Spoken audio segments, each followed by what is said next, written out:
Get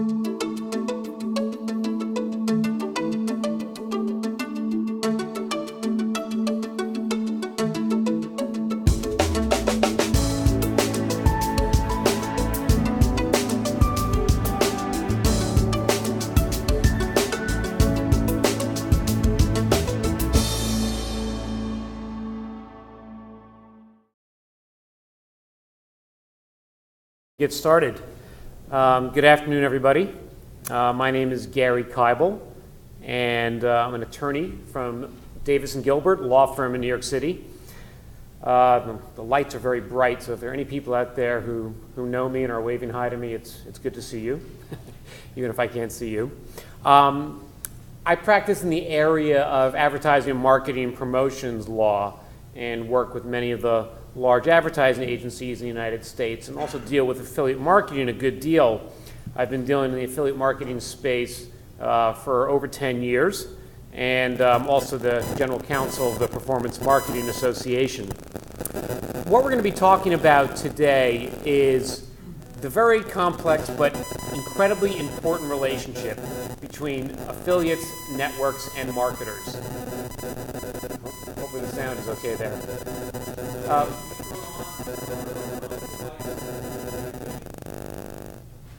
Put the iPhone over here. That could very well be it. That could be it. All right. It's Apple's fault.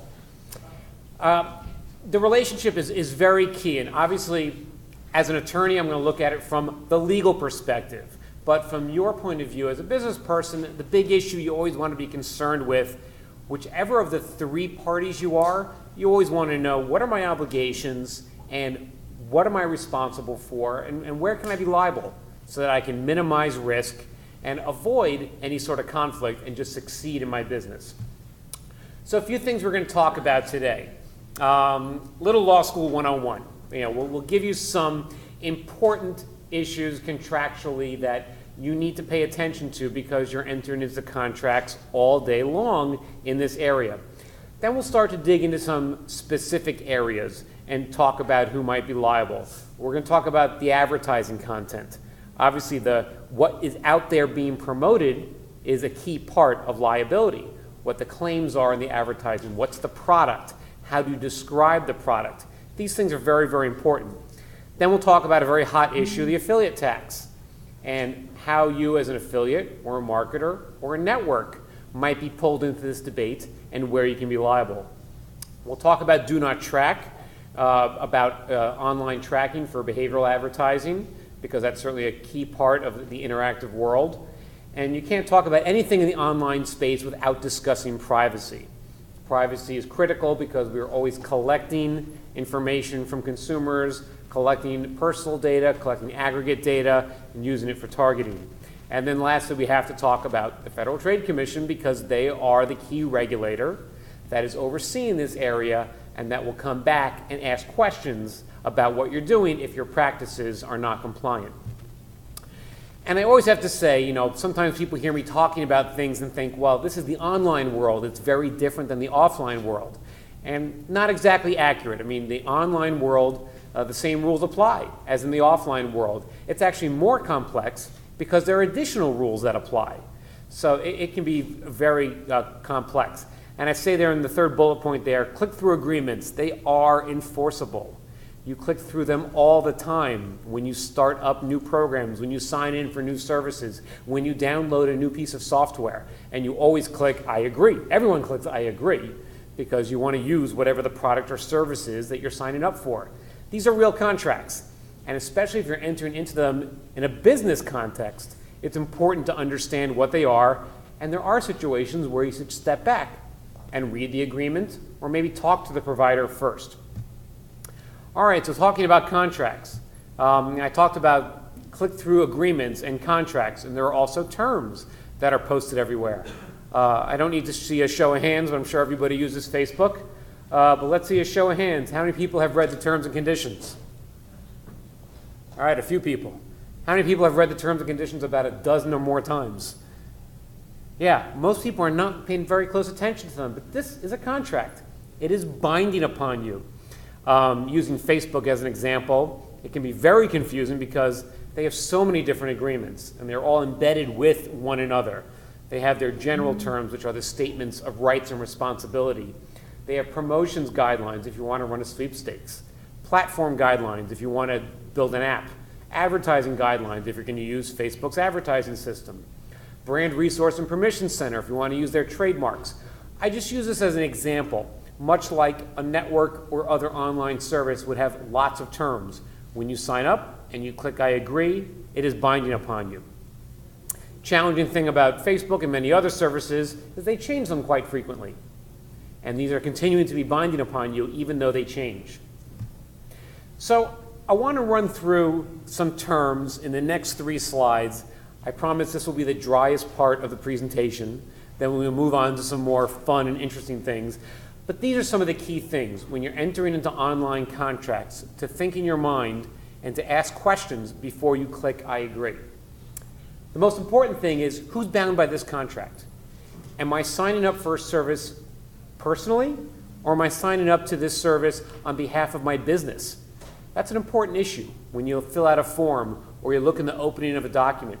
Who is being bound by it? If you are an incorporated entity or an LLC and you're signing up for a service, you would prefer to sign up in the name of the corporation or the company.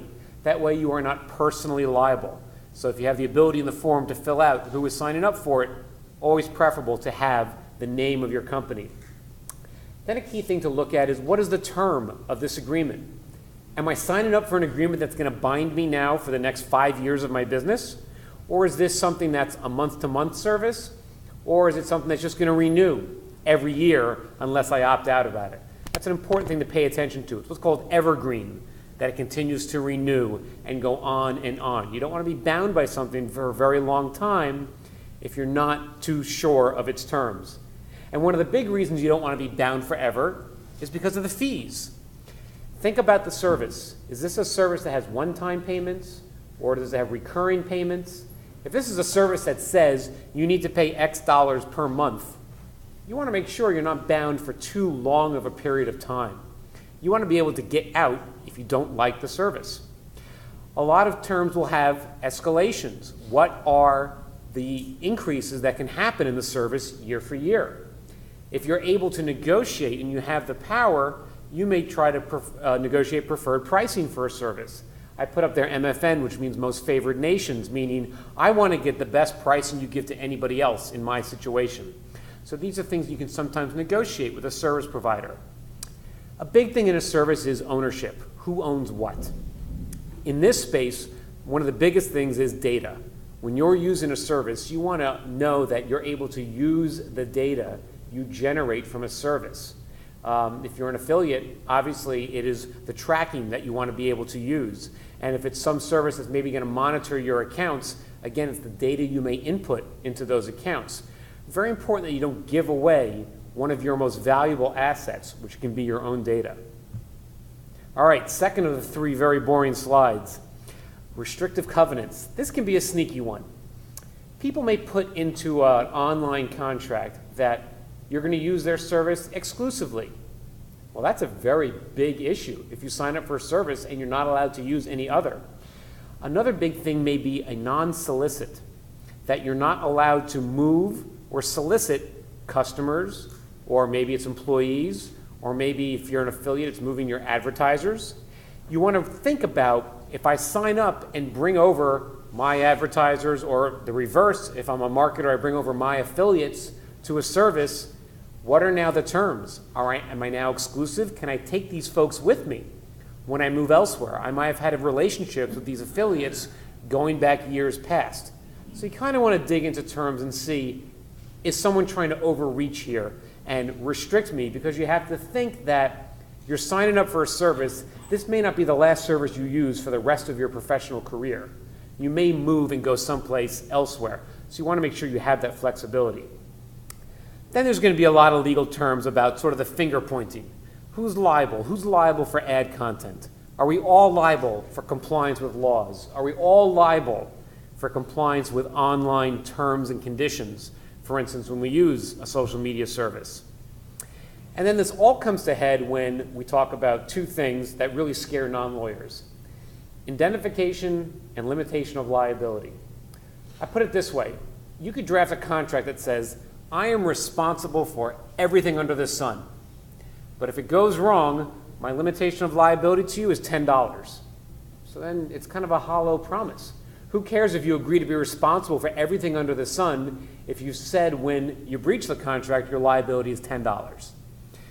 Indentification is if a third party comes to you with a claim. So when you look at one of these online agreements or an offline agreement, if you're going to look at it closely, it's two parts. Look at what somebody is liable for, and then if something goes wrong, look at what the extent of that liability is, because it can all be undone in one sentence. If you're a corporate entity, you always want to think about the future of your entity. You may want to merge with other entities. You may want to have an exit strategy and sell your company. So a big issue is assignment and change of control.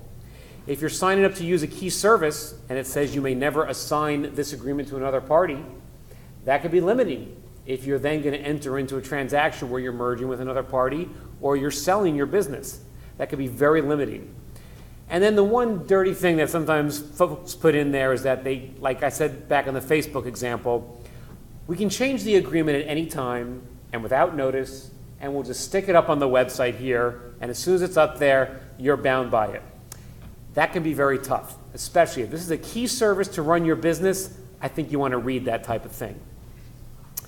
So now that you've known the basics about the type of contracts you're entering into online, you have to think about how to control internally what's going on in your business. You don't want people signing up for services left and right without your authority if you're senior management in a company. Because as I said, again, it does bind your company. And when they're using this service, you want to think about the control. Does everybody have an ID and password to log into your most valuable accounts? That can be a problem. Let me skip over a slide here and give you a war story about where giving IDs and passwords to everyone can cause a problem. Chrysler, I don't know if you follow their advertising campaign, they have a new slogan, imported from Detroit. Chrysler is actually embracing the concept of Detroit as opposed to years ago running away from the view of a city that maybe was on the decline. So they had hired a social media advertising agency called New Media Strategies to promote this idea, imported from Detroit. And one of the employees at New Media Strategies was driving to work in Detroit that day and had a bad commute. And so what do we do these days if anything bad happens in our lives? You know, we grab our phone and we start tweeting and putting it on Facebook and saying everything to our friends. So this employee at the social media agency, when he got to work, went online and posted the following tweet. I find it ironic that Detroit is known as the Motor City, yet no one here knows how to freaking drive. Who can tell me what's really bad about this tweet besides the profanity? Chrysler Autos. Bob the employee didn't post this from Bob the employee's Twitter account. He posted it from the official Chrysler Autos Twitter account, followed by hundreds of thousands of people. That's very bad. The agency, of course, called up Chrysler right away and said, we're very sorry. We have fired the employee. Chrysler said, thank you, and you agency are fired as well. This goes as a good example about internal controls. Obviously, the agency had to sign up and use Twitter. That's part of what you do. But who has access to the ID and passwords? That can create significant liability. And in addition to who has access to the ID and passwords, was there any review process before a tweet went up there? There were a lot of controls that you could think about that could have limited exposure and basically losing a very, very key client. Another example from the Twitter world, and this is an interesting one. Who owns a Twitter account? You know, you may think in your professional world, we've got a new campaign, I'm working with a new client, let me start promoting their offers on Twitter, let me make maybe a branded screen name and handle, and I'll promote it through there. Well, who owns that account? That's a very interesting issue in a business, and there was one lawsuit recently over this. There's a service, Phone Dog, has an online service, and they had an employee, Noah Kravitz, whose job was to tweet about the technology products available on the Phone Dog website. He had about 17,000 followers on his website through the Twitter account. Well, when the employee Noah decided to leave the company, he decided, well, these 17,000 followers are really following me. They don't really care about the company. So when he left the company, he changed the handle from Phone Dog Noah to Noah Kravitz and continued to tweet to these people. Well, the company was not too happy about this. They said, those 17,000 followers, those are our followers. That's like walking out of the office with the Rolodex in the old days. You couldn't do it. It's company property. Those are our files. And they did some very interesting analysis and decided that the cost of acquisition for a Twitter follower is $2.50 per follower. So do the math, and they sued this former employee for a couple of $100,000. And it was a very interesting issue. Who owns a Twitter account? Is it the company or is it the employee? My personal view is that the company really owned this because it was their instruction to him to sign up to Twitter and start tweeting and generating followers. As many lawsuits happened, this one ended up settling, so we don't get an opinion from the court. But I can imagine that there was some monetary amount there and turning over the Twitter handle. But again, it's an internal control. You're letting employees sign up for services. There needs to be some control over those IDs and passwords. Okay, so now I'll talk about advertising content and where in the affiliate marketer network relationship you might be liable depending upon where you sit. In terms of what is permissible and not permissible in terms of advertising content, you hear the Federal Trade Commission talked about a lot, how they govern and regulate in this area. And while there are some specific laws here and there that address specific issues, really their entire authority comes from one sentence, which says unfair methods of competition in or affecting commerce and unfair or deceptive acts or practice in or affecting commerce are hereby declared unlawful. That's really it. They basically are regulating unfairness and deception in the advertising world. And so what does that mean? Well, they say deception can mean a misrepresentation or an omission of something that might mislead a consumer. So you think about advertising content, so what do I need to disclose? Because sometimes you see commercials and you think, is that really possible? Does that product really do what they're saying? And if you're an affiliate out there and you're just sending the offers around, you might not think about the content of the advertising. Let me show you a quick commercial that generated in pretty significant liability as an example about how the advertising content needs to be truthful. Come on now, shake it up. Shake it up, make me feel good. Make me feel good. Show me that wicked attitude. Let me up, make it all right. Do your thing like you do it all night. Reebok Easy Tone. Proven to tone your hamstrings, calves, and butt up to 28% more. Reebok Easy Tone with balance ball inspired technology. Better legs and a better butt with every step. All right, I'm not going to ask for show of hands to see how many people bought those shoes, but Reebok and Skechers made tremendous amounts of money selling these toning shoes. And people saw commercials like that and said, women said, "Wow, I want to look like that." And guys probably bought it from their wives saying, "I want my wife to look like that." So, a lot of people probably bought these products. Well, the claims are not really true. They didn't really shape and tone yourself 40% better than regular shoes. And both both Skechers and Reebok had to pay a lot of money, $40 million and $25 million respectively.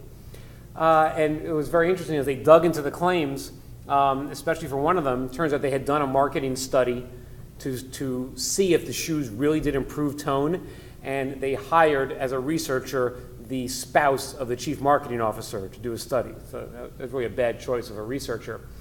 But the point is, there's liability when an ad is not true. So now let's think in the affiliate world. This content is put up on a network by a marketer, and an affiliate may grab the offer. Well, the marketer is certainly liable. They're the ones who have created the content. But you as an affiliate, if you're out there promoting something, where is the line between whether you should know that something is false and when you should realize that you don't have the ability to do your own study and test it? I'll give you an example in a second. One thing marketers do sometimes is put a disclosure to explain a product. So if they say this product will do X and it's fantastic, they may put a little disclosure at the bottom to say, well, it doesn't really do that. and thinking as an affiliate or a marketer, if I put a little disclosure, does that solve everything? Here's an explanation about disclosures and what they can do for you.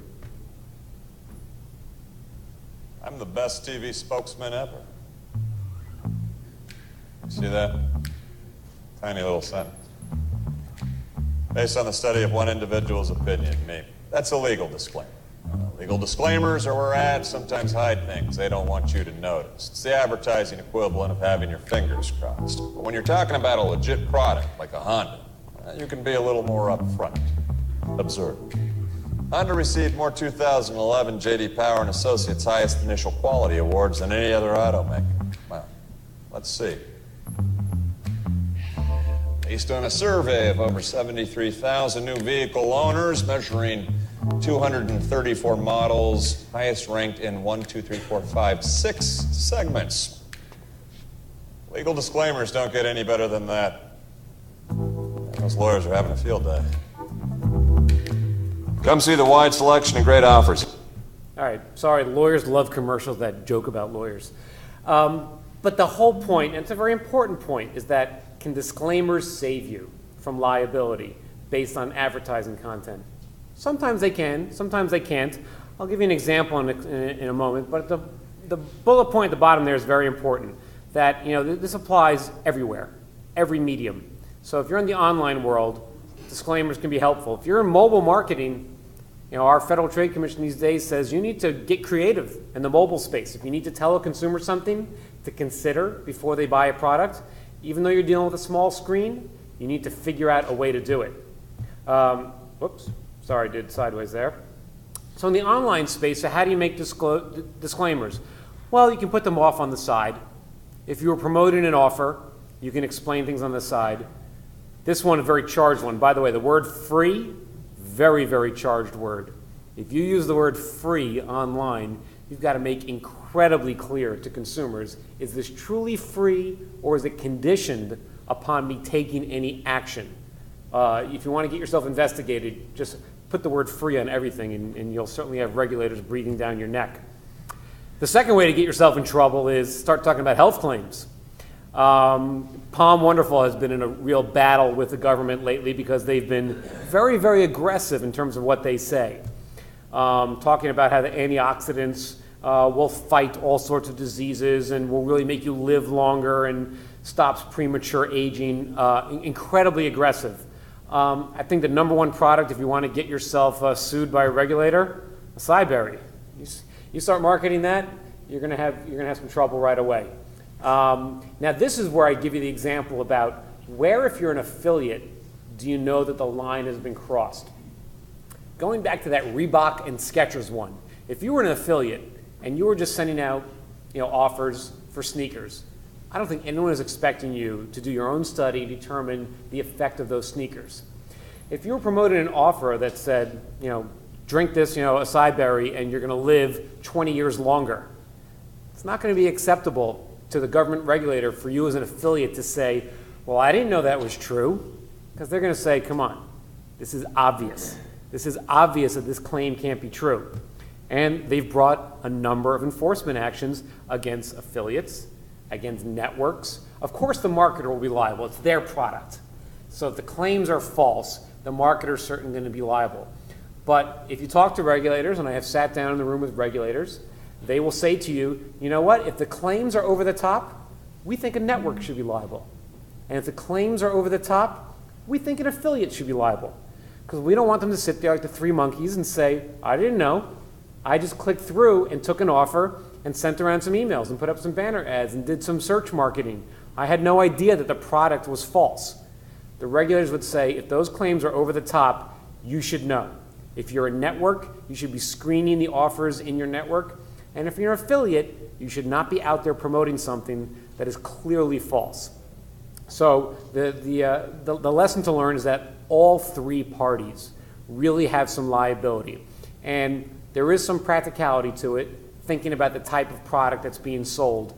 But if the product is really over the top, it's got free offers all over the place, health claims all over the place, you really need to think about it if you're an affiliate in a network and not rely on the fact that I didn't make the product and I'm not actually delivering the product.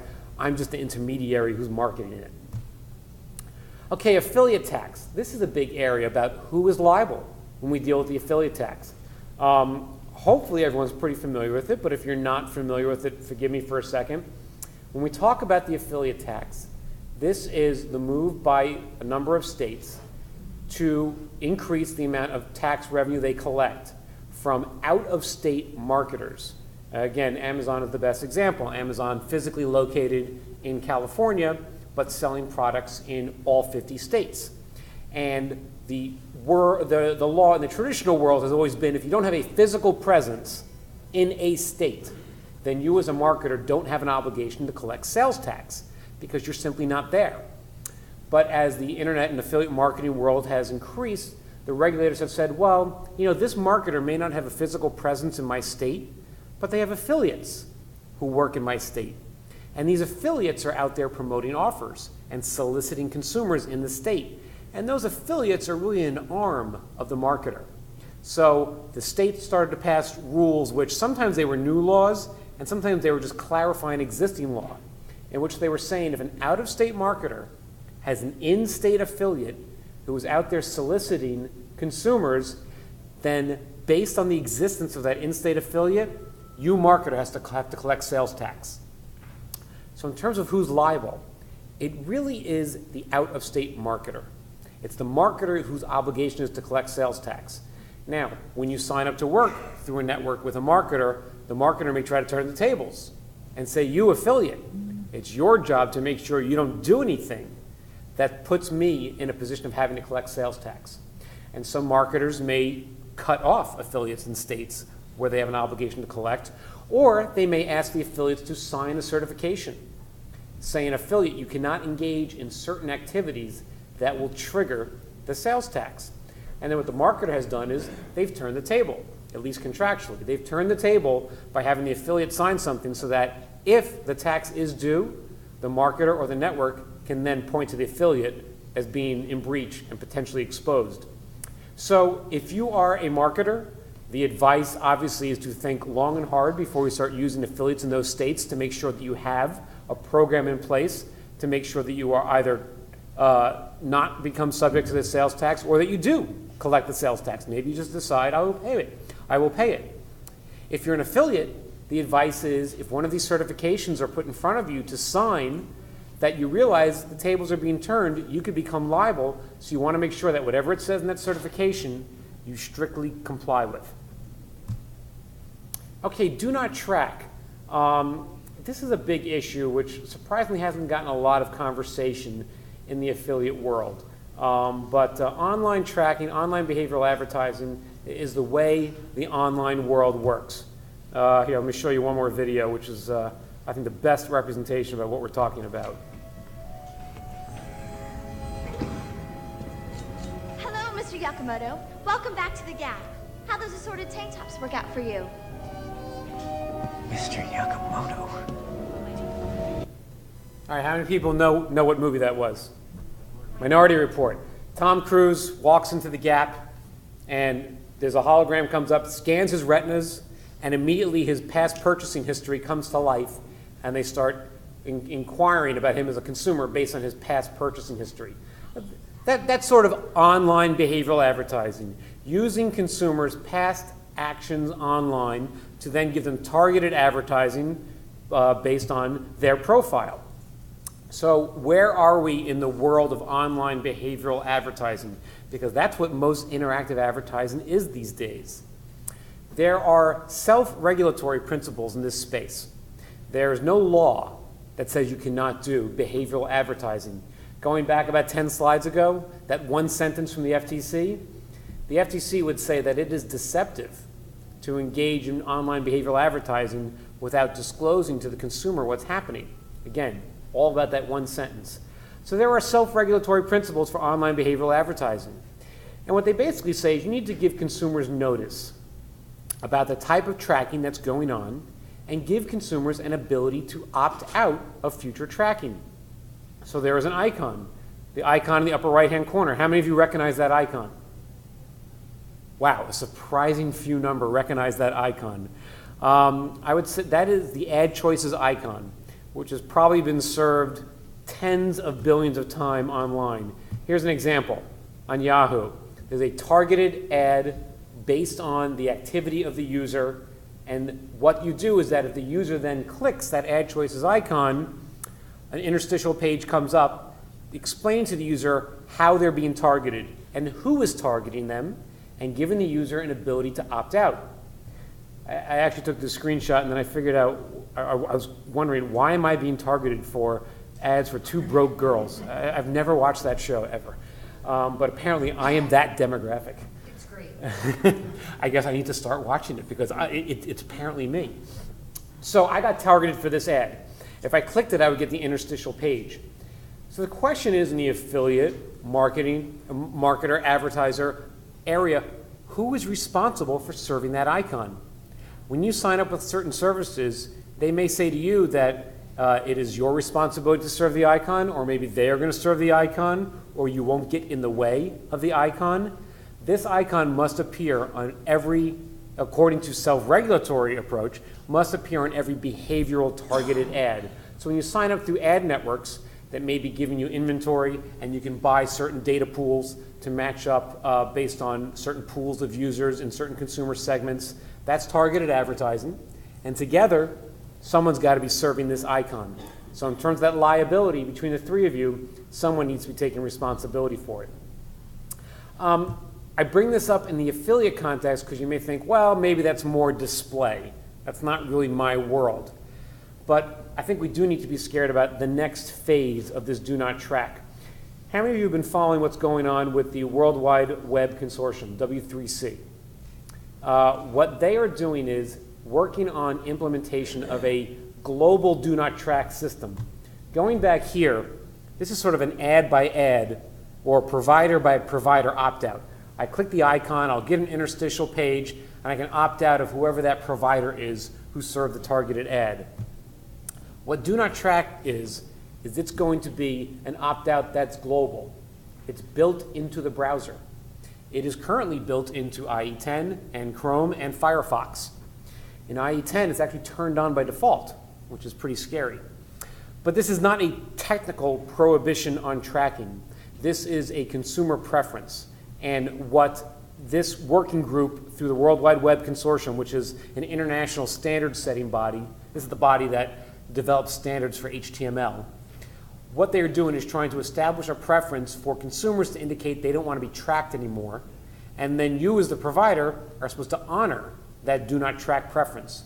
So if an ad is served in IE10, but the browser says that the user has indicated they don't want to be tracked, you're not supposed to be doing any tracking within that browser. That's pretty scary for the affiliate world when the entire industry is dependent upon tracking. This discussion is still ongoing right now, but if it should come to a point that they come out with standards that say if do not track is turned on, you cannot track a consumer when they're in that browser for anything, that would really, really be damaging on the affiliate marketing space. It's a little bit early. These conversations are still going on. There's a tremendous debate, and the advertising industry is fighting very, very hard against do not track.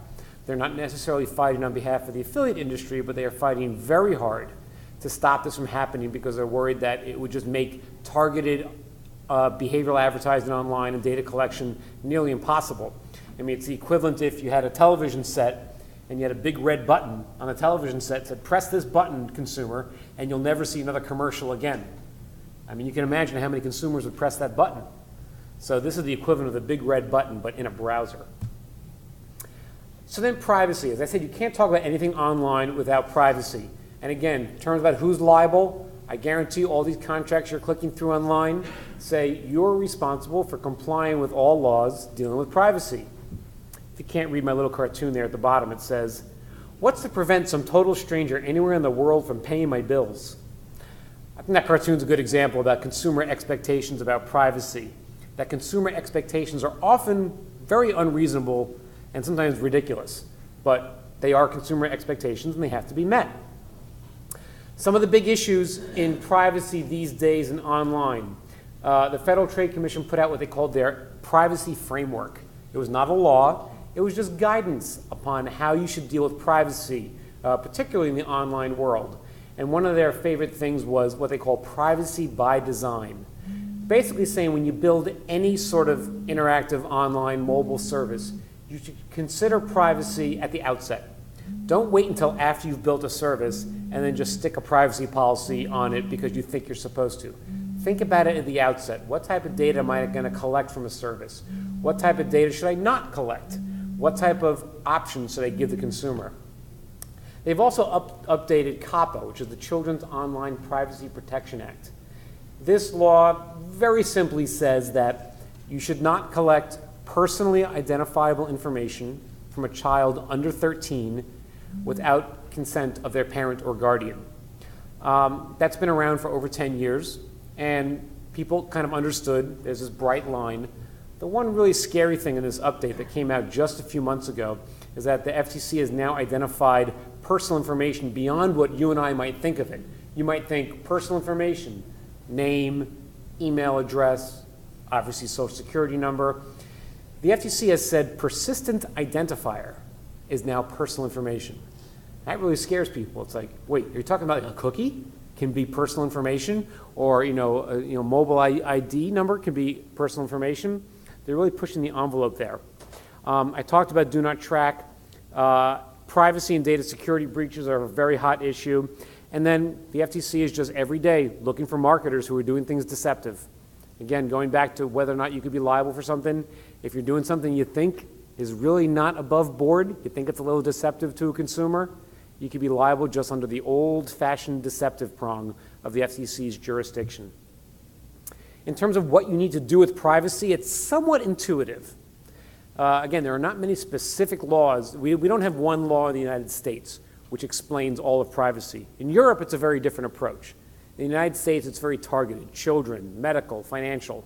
But in terms of overall what applies, there are these fair information practice principles, which are somewhat obvious. If you're going to collect information from any consumers online, number one, notice. Tell them what you're collecting. Number two, choice.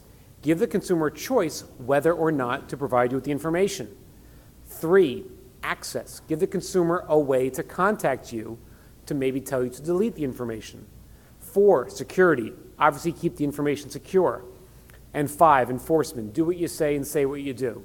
If you put up an online form and it says, hey consumer, fill this out and I'll send you some information about product X.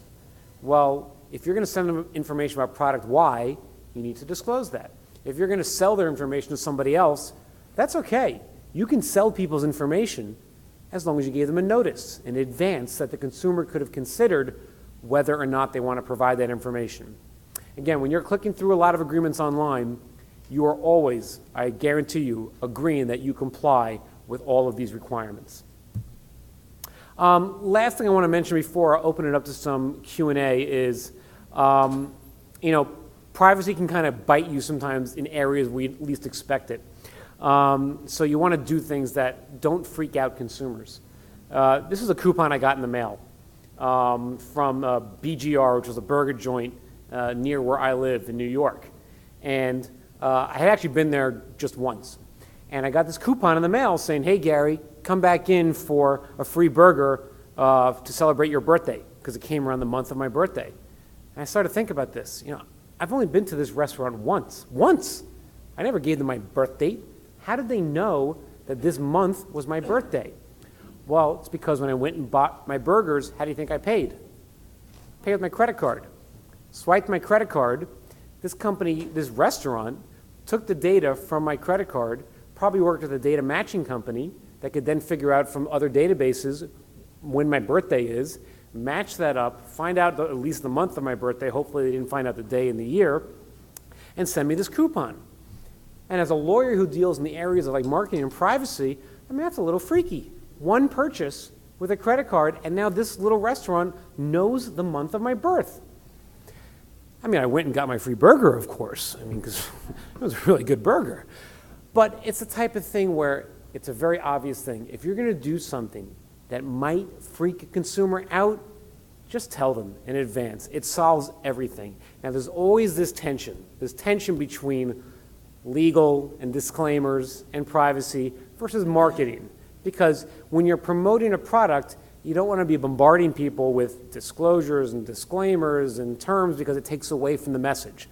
I deal with this issue every day in my professional life with ad agencies doing major commercials for like the Super Bowl and whatnot. It's a big issue about disclaimers. But you need to step back sometimes and just act like a normal consumer. Step out of the box and think, as one of my colleagues would say, the grandma test. If my grandma went to this website and saw this offer I'm putting up, would she understand what it's for? Would she understand how the information is going to be used? What are the terms? And if not, let's just say something in very plain English. There's not always legal magic to this language. In fact, it should not be confusing legalese. It should just be plain, simple English to explain to consumers what's going on.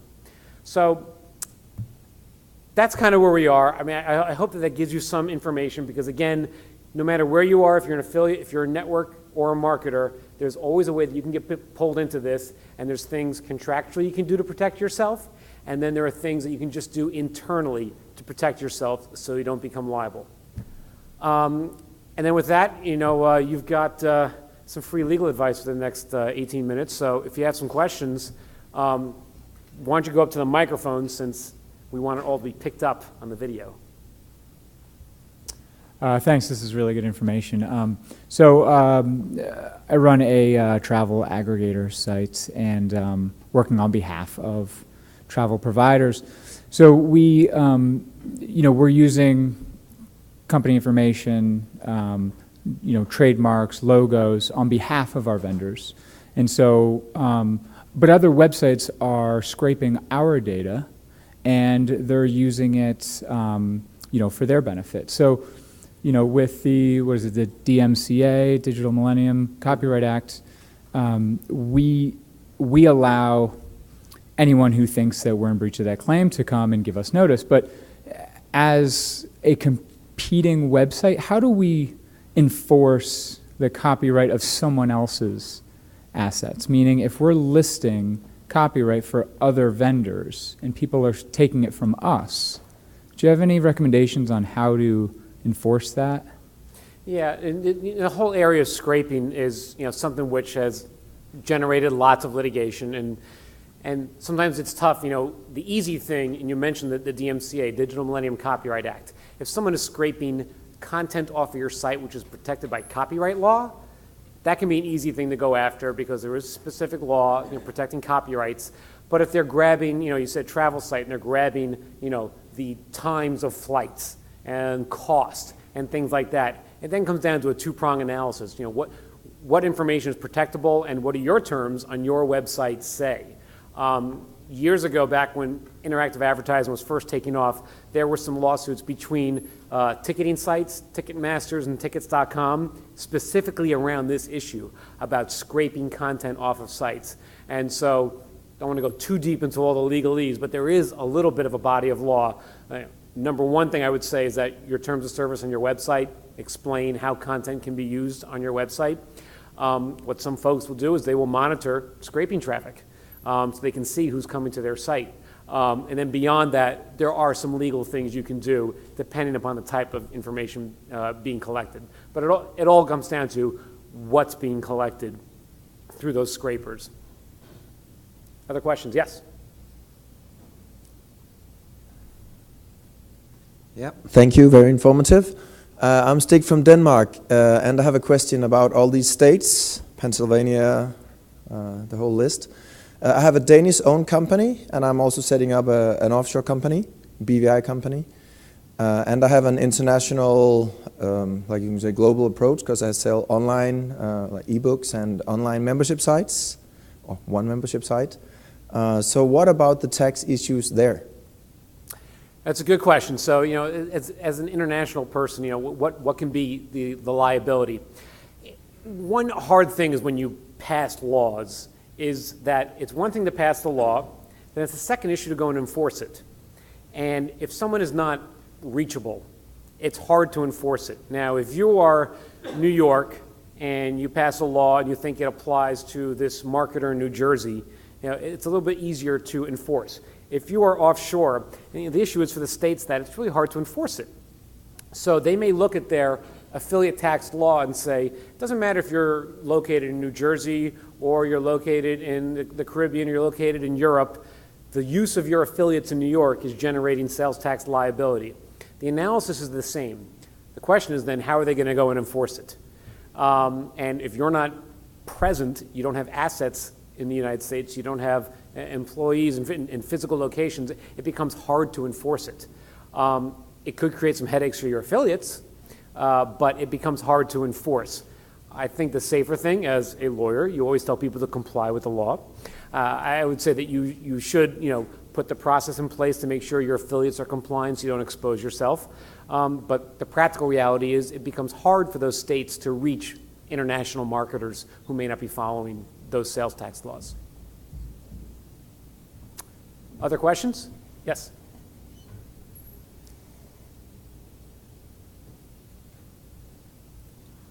Hello. Liability. When you speak about liability, how much are you actually liable for? Is it the amount that you actually made of the product, or it can be orders of magnitude bigger than that? That's one. And the second question was about security. All of us are liable to when we're hacked, but can you demonstrate that you made you took every precaution not to get hacked? In this world, everybody can get hacked if hackers just want to. So those are the two questions. No, those are two very good questions. Let me start with the liability one. The question is, who am I liable to? If this is a dispute between two parties, a network and a marketer or an affiliate and a network, it's going to come down to your contract and what the contract says.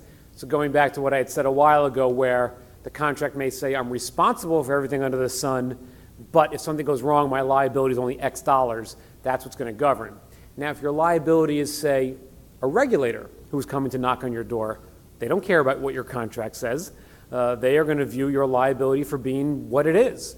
Or if it's a consumer who's been harmed, they may just seek damage what it is. Now, if you're selling a product directly to a consumer, you may have terms with the consumer to kind of limit your liability. So you're able to limit liability directly with parties whom you contract. You're not able to limit your liability to others, such as regulators or maybe people downstream. So then it becomes kind of a legal analysis about whether or not you're subject to liability to those people at all. To your security point, a very good issue. Nothing can be 100% secure in the online world. Hacks happen all the time. Breaches happen all the time. The first thing is, if there's ever a breach or a hack that exposes personally identifiable information of a consumer, doesn't matter whether you've done something right or you've done something wrong or you're liable or not, there are state security breach notification laws which require you to provide notice to the consumer. You may have gotten these sometimes in response to maybe, a big box store that had a breach, or your alma mater had a breach. I've gotten them sometimes when there's been a breach. There's a requirement that a notice be provided. In the affiliate issue, it might be interesting who has to provide the notice, the affiliate or the marketer. And that could be some of the liability.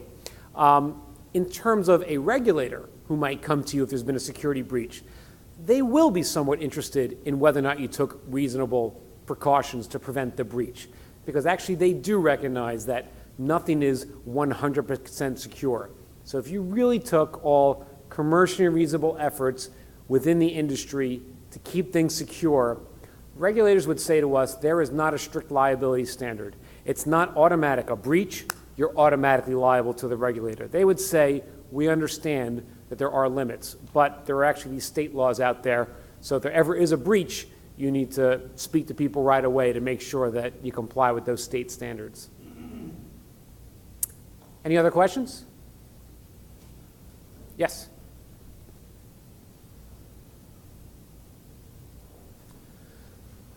My question is about do not call. I was always under the impression with do not call, or I haven't been too concerned about it simply because I was in an impression that consumers or computer users will not like that feature simply because they like the ease of use of saying going to Amazon. They don't have to type in their username, their password, or Facebook or anything like that. Am I wrong to assume this, or is there a feature that they'll be able to activate it for this site but not for this site, or? I'm sorry, you're talking about do not track. Or yeah, excuse me, do Yeah. not track. Oh, Okay. I'm sorry. Yeah, I mean, what's going on in the debate right now in the do not track world is that it's not going to be simple tracking or no tracking. There are going to be exceptions. For instance, I have signed up for a service, so I want Amazon to continue to suggest books for me to read. The biggest exception that will be built into this system, if it ever is agreed upon, is sort of first-party tracking is acceptable. So first-party tracking, I'm an Amazon user, Amazon knows I purchased a book, they can continue to suggest other books. It's the third-party tracking that they are really trying to eliminate. One of the real negative byproducts of this process, if it would go all the way through, is that it's really going to embolden the first parties. I mean, you think the world is already dominated by Apple, Google, Microsoft, and Amazon? It'll be even more so if this becomes agreed upon in the industry, because the first parties will have a fantastic ability to track you within their first-party world. And all the third parties, if you work through an ad network, or if you're doing something else with a third party, that tracking is going to become very hard. The big open question is, so where does affiliate fit in there? Because I think folks in this debate are recognizing that tracking for purposes of ad rotation, to make sure that a user doesn't get the same ad 100 times, but gets a rotation of ads, that's going to be okay. And tracking for purposes of ad serving, so you can measure how many CPMs have been served, so you can bill people, that sort of tracking is going to be okay. Affiliate tracking, that issue has not really been debated, and it's going to be very important to the industry which side that falls upon. I'm very hopeful that someone will speak up in that debate and say that affiliate tracking should be very similar to ad serving tracking, because we just need to be able to assign responsibility for that last click so that payment can be made. But it's still an open issue. Okay? All right, well, if there are no more questions, thank you very much, and please fill out your evaluations, and thank you very much for coming.